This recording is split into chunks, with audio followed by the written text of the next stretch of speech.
It was a well-directed Lakers attack that captured the first two games of the NBA Finals. Los Angeles was impressive with their passing and relentless with their running as they overwhelmed a hobbled Celtics team. It was obvious the defending champions were vulnerable, and there were whispers of a sweep.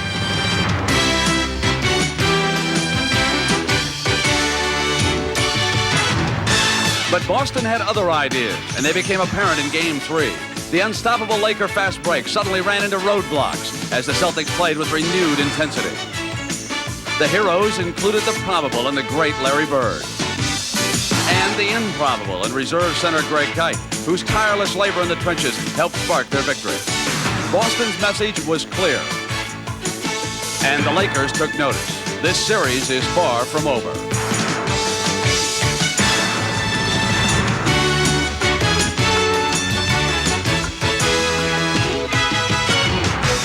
James Worthy and the Lakers found the bounces a little hard in the Boston Garden, while the hometown bounces found the occasional help with those little green leprechauns.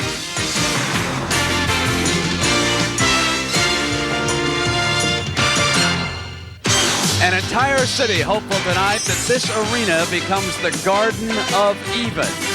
And in this neighborhood, the hot color is green, the color of t-shirts.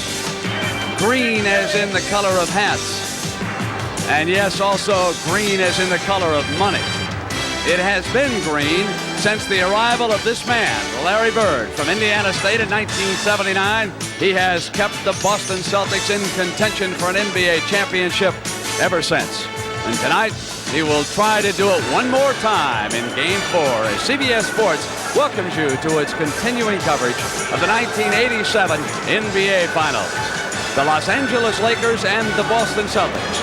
And after 3 rounds, the Lakers lead 2-1. Well, we got to kick it up another level in the effort department. It wasn't as though we didn't make a great effort the other night. It has to be better, Brent, from a defensive standpoint, reacting, alert, communicating, position, all of those things that are little things across the board defensively that I don't think we got done. We were one step behind most of the night, and we paid a price for it. So defensively, I think our effort's going to be a lot better and a lot more concentrated. The starting lineups tonight for game number 4 for the visiting Los Angeles Lakers. It'll be James Worthy and A.C. Green at forward, Kareem Abdul-Jabbar the center, and Magic-Johnson and Byron Scott in the backcourt, and Pat Riley, Larry Bird, Kevin McHale, Robert Parrish, Danny Ainge, and Dennis Johnson, Casey Jones. This is the way the series has gone. The Lakers won 2 blowouts in LA, and the Celtics won the game Sunday here in Boston, and it's Lakers ball. I think the Lakers must continue to run, but they must focus on the tail end of their fast break. The 4th and 5th man up, I think those are the guys that are going to be open today. Kareem Misses, and there's A.C. Green, who keeps the ball alive, the man that Tommy talked about, who has to come alive in this one. They got Parrish in foul trouble in game number 3. And the foul. McHale helping Parrish with a 4-on-3 break. Magic. Still no score, but there's A.C. Green. Scott. And there, the second chance point. Green is on Parrish. And the Chief has an edge there. And the Celtics lead. Worthy has his shot blocked. They're 2 of 12. Another three-point shot attempt by Danny Ainge, who's 6 of 12 for the series. Magic answers that, but the Lakers have the edge early. Kareem, good defense by Parrish. Magic is there, and now another offensive rebound by the Lakers. And a timeout. 6:38 to go in the first. Last week, my colleague Pat O'Brien talked with some people at the LA Forum who said they paid $40,000. That's $10,000 per courtside ticket. Now that compares with $1,500 per courtside ticket here in Boston. And these two guys, Ron and Mel, indicate that there's more than just an obvious cost difference between those seats. What's the benefit? Memories and the greatest fans in the world. They're just unbelievable. I was there when they won their first championship, and there's nothing like it. Just look at the banners. But you don't get a chance to sit next to movie stars and celebrities. Sweet life. This is Celtics family, like Red Auerbach said. It's one big, happy family. And it's nothing like the Celtics. It's a mystique here. Look at the first period, what's happening right now. Dennis Johnson down the middle, and he's been effective penetrating. Basket counts. The big players that they forgot about the penetration of Dennis. Great point with Rambis and Worthy up front. Magic gets free inside. Don't think he had control of that shot. Kite is fighting right in the middle of that group. And the basket's going to count and a foul. Michael Thompson really hustling hard. Tommy, I think it's a sign of things to come, the way they're battling inside. The rebounding is where the Lakers thought they fell short Sunday. This first quarter has been all Boston's tempo. And it's because I believe AC Green is out of there, and the Lakers are forced to go to their half-court offense more and more with Michael Thompson. Ainge goes for three. He's hit one already this period. And Magic can't save it. McHale, and it counts. Scored only 2 points, but he'll get a breather with 49 seconds left in the period. And then the pause between the first and second as Darren Day comes in, and you're so right. The Lakers scored 30 or more points in 7 of the 8 quarters in LA. They didn't score 30 in any quarter on Sunday, and right now they have 19. And no basket. Foul before the shot, and it'll be a shooting situation. Definitely a Boston-paced first period as Robert Parrish comes in and Kevin McHale goes out having scored 7 points. He also had 6 boards. And if you're going to compare these two teams, it's like Muhammad Ali and Joe Frazier, we said. And Joe Frazier right now has taken Muhammad Ali off his toes and has started to back Muhammad into the corner. And Riley can sense it. Casey Jones saying this is just the way we want this game to go. Lakers having trouble from the line in the first period, trailing by 7.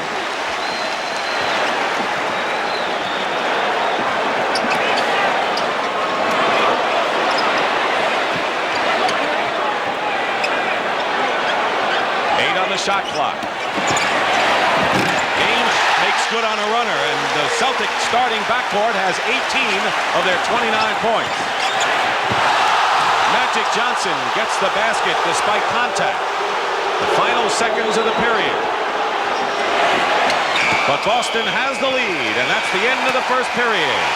Celtics 29, Lakers 22. We'll return to raucous Boston Garden after this word from your local station.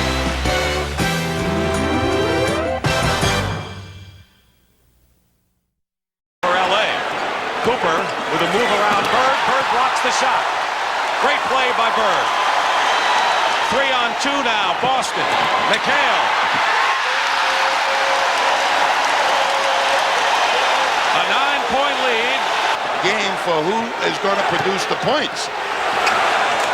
Kareem hits the hook. He has 6. Worthy posting up against McHale. And Parrish blocks it away. Good double team by Parrish. Seasting. And saves it into the hands of Kareem. But the Lakers aren't getting the breaks. Actually, the Celtics seem to be running more right now. Another perimeter shot by Michael Thompson.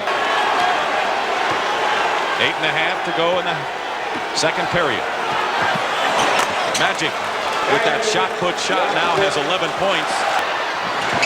Has to take a wild shot, but there's McHale with a big offensive rebound, just as he did in the closing minutes of Sunday's game.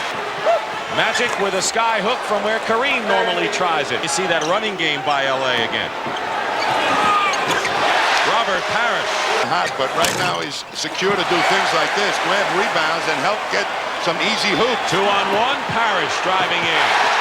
Sprained ankle tackle at all. He looks pretty good there. Parrish misses, and here's Scott, 4-on-1.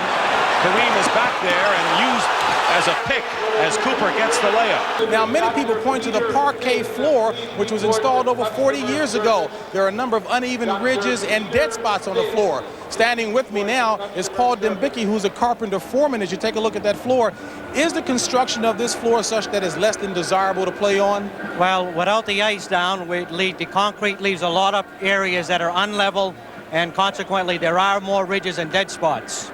And you said that the Celtics get a psychological advantage. Absolutely. We've offered, Local 33 has offered to reconstruct the floor completely. The Celtics want it left like it is because psychologically they feel they can win.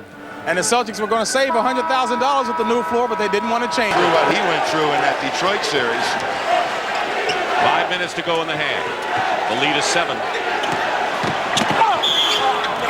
Magic doesn't get the bounce, but will go to the line. First team foul against the Celtics. They have stayed out of that foul situation. Danny Ainge having trouble staying with a one-on-one. That time Danny Ainge. Their last lead was 5-4 in the first couple of minutes. Parrish put a move on AC Green and left him flat-footed.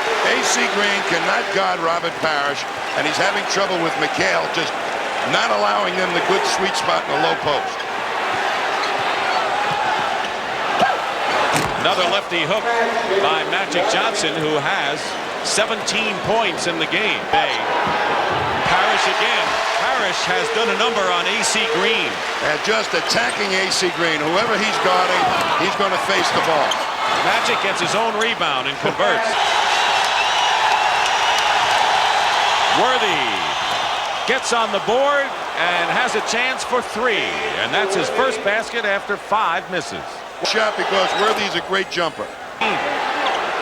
Far cry from the first 2 games in Los Angeles.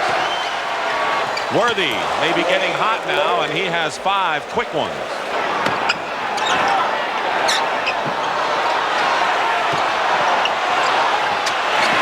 And McHale fights his way in against Kareem for the Lakers. And Worthy is decked, and Worthy doesn't like it. And Greg Kite was tagged. Both coaches have come on to try to cool things down. And Tommy, that was a very rough takedown of James Worthy. Yes, it was. I believe it was Greg Kite who would be physical on a play. But one of the things that people feel about James Worthy is that if you hit him hard on the layups, he stops going strong to the basket. It's an intimidation thing. But here you're going to see Kite just come at him and really take him down. That was a hard foul. Now Worthy was going to get it. He should have not come up and started swinging. And Kite comes back at him. What's going to happen now is in the lap of the guards as far as Worthy and Kite are concerned. There's no way they can throw him out. All Kite should get on that is really the foul. Right. And that's it. I agree. It depends upon whether they determine when there was a fighting foul. Both players threw punches. And a double technical foul has been called on both James Worthy and Greg Kite. NBA put in a rule to try and eliminate those hard fouls. The lead is 6 for the Celtics, and they can play out the first half. We got fireworks in this one. McHale with 1 second to go. And that one was right on target and bounced out, and the crowd likes what they see. That's the end of the first half. The score, Boston 55, LA 47. Brent Musburger and Julius Erving will be back with the Prudential at the half after this message.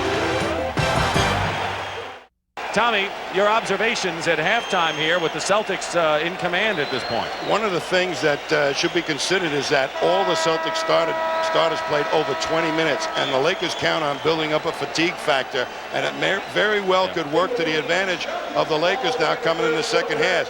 Casey Jones did not use his bench as well as he in this game as well as he did in Game 3. McHale, more so than anybody else, I think, those minutes could hurt him. Worthy hits. Tommy. Well, they've got other options. The 4th, 5th man up the court. That's part of the break that ought to be able to work. Plus that quick hitter attack. Shooting rhythm as Worthy has been in this trip. And Larry Bird gets his first basket of the game. And beating Green to the ball is McHale. His outlet to Bird. Fakes a pass and is fouled by Scott. Head up looking for the outlet. Fouls in the game is Dennis Johnson.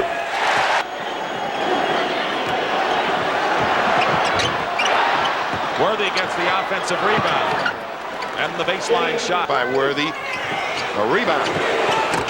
Parrish from the left of the key. And Bird has his shot snuffed by Worthy and a foul against Kevin McHale. Production dwindling from the first two games. Just under 7 minutes to go in the third. McHale over Kareem. Magic is low post against Ainge and scores. The Celtics have really made that inside game pay against the Lakers, and the tempo is theirs. 3 on the shot clock. That was the first illegal defense called in this game. 5 of them were called against the Lakers in game 3. And Magic nearly gets a chance for a 3. Quarter is real. Saw Robert Parrish. He's hit 4. Bird. Look at Bird fight for the rebound, and it's tipped up and in. And the basket will count. 5:15 to go in the third. And Parrish is 5 straight. And Magic slams 2 through. And Ainge gets 2 back.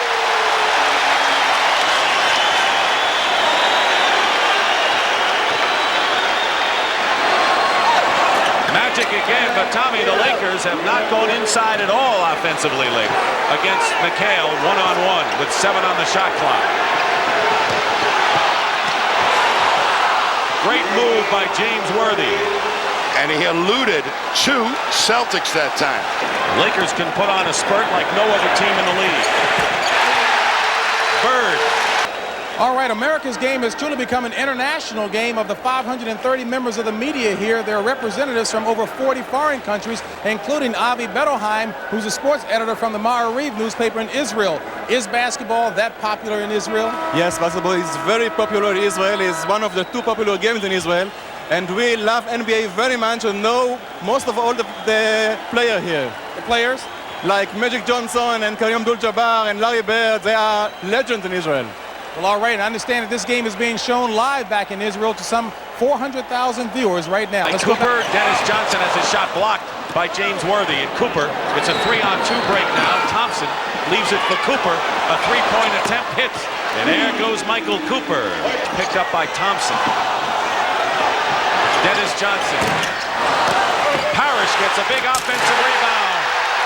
Celtics out of the inside game. They succeeded, but when Parrish comes up with offensive rebounds, no press will stop that. And nothing will stop the Worthy play. And fourth quarters. Turnover, 4-on-1 break. Michael Thompson scores. Misses, and the long rebound gives the Lakers a chance to run. Scott goes in, and he's fouled. And now they've got to separate the athletes again. Tommy, you get the feeling we're well into this championship final. Well, their bodies got into it one game at a time to block somebody out. That leaves them a good position underneath to just pull it in and cram it. They don't have any real size, but Worthy right back with a sensational move with speed this time, and that leaping ability right over Kevin McHale's long arms.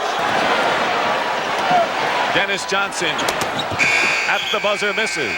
And that is the end of the third period with the score. The Celtics 85, the Lakers 78. And we'll return to Boston Garden for the final period after this word from your local station. And the next game, when I come back, it was always gone. It was a leprechaun, huh? It was the leprechaun, I think. Danny Ainge is in the ball game, and Worthy spins in. And it is now a 3-point game at 89-86 as the Lakers going without Magic, and Scott back in playing with 4 fouls. Celtics are not searching out the right matchup, and that press defense took them right out of their rhythm. You called it right when they went with that fast lineup on both ends. Parrish misses. McHale, it counts. Tommy Kevin McHale is at 10 of his last 11 shots. And it was in 1972, a big Laker win when Pat Riley was a bench warmer.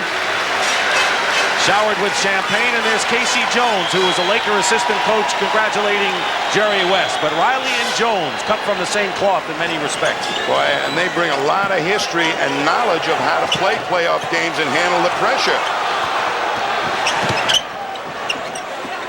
Ainge for the fake on Magic. They trail by 4. Kareem fouled, and if that's Parrish, that's 5. Top of his legs. Now it'll be Greg Kite is not as important to this ball club right now in the fourth quarter. Kite sets a pick for Ainge, who unties it. This is a half-court game against half-court game without Boston having Parrish running their big weapons in there. Kareem hits the skyhook, and don't forget, he has been cold. He wants to get his big man in there. Bird. Cooper for 3. And there's Dennis Johnson ahead.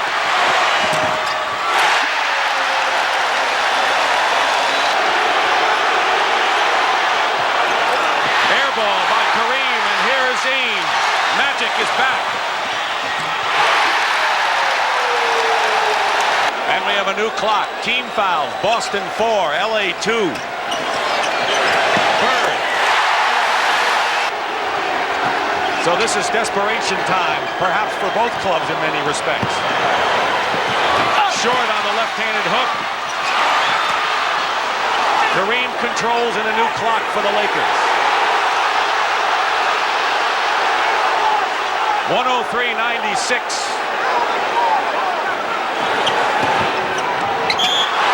Traveling.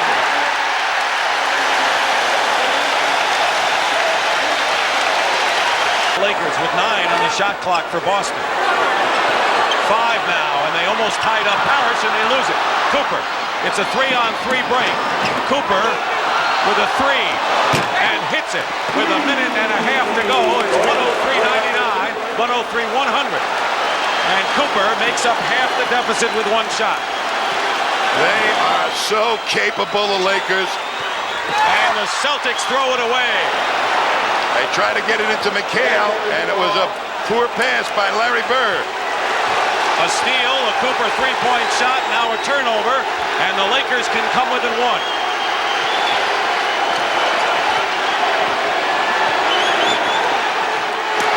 On the clock.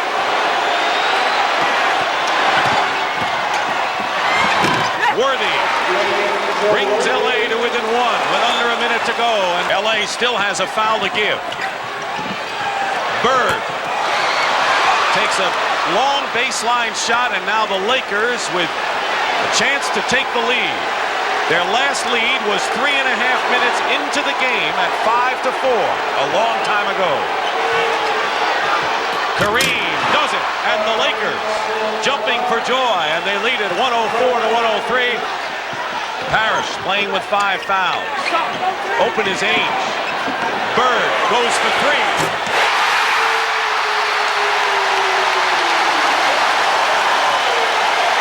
And the Lakers call time with 12 seconds left. Hey, now look at the hand on the jersey, and finally Worthy moves out, and Bird all alone in the corner, and it's 3 points. And the reaction by the Celtic bench.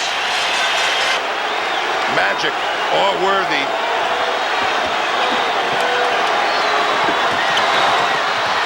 Kareem is fouled with 8 seconds to go. Looking to tie the game.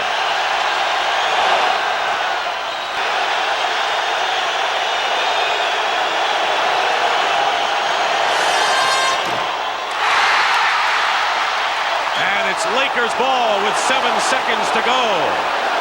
That gives him a chance now to go ahead with a basket. Riley wants to use his last timeout now.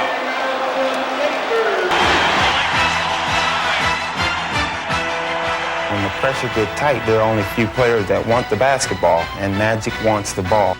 In the game's final moments, Johnson would find himself not only with the ball, but also with the chance to put an end to the decade's most compelling rivalry. Really has him guessing as to who might get the ball. Kareem is a great option.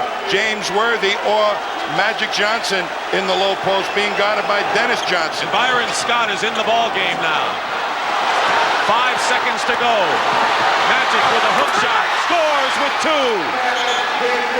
And the Celtics trail by 1 with 2 seconds to go. And the Celtics have used their last timeout. And Tommy, this is where the Lakers have a foul to give with 2 seconds to go. That if they use it could limit the Celtics to 1 second left. You're very right there, but a little good play forces McHale to have to switch out onto Magic Johnson. As one of the best in the league. The Celtics, I think, kind of gave it to them in the last 6 minutes. Michael Thompson is back in to try to distract Dennis Johnson on the inbound. Bird fires it. And the Lakers have won in Pat Riley, and the Lakers dance off the court. This year's MVP, Magic Johnson, put in the winner with 2 seconds left. How fitting for the Lakers, who came from 16 back to win it right now. Let's go to James Brown. JB? Magic Johnson, one of the best comebacks ever. Did you guys ever think that you were out of it? Well, of course, you know, you get down because they're up 15, but that's the mark of this team all season. We've been coming back. We didn't get down on ourselves. We just had to get tougher on defense, and then we started finally hitting some shots on offense. Did you think it was a conscious decision on their part to get more physical with you guys? Well, you know, it was a conscious effort on our part, too. I thought that we came out maybe over-aggressive. We were missing easy layups, because we were so up. So we had to calm ourselves down, get back into our game. And we finally did that, finally in the latter part of the third on into the fourth quarter. But you got to give us credit. We played great defense, and we really boxed out. You're in need, Magic. They're very tender. They have given you problems before. How does it feel now? Magic's just a great basketball player. He's the best I've ever seen, you know.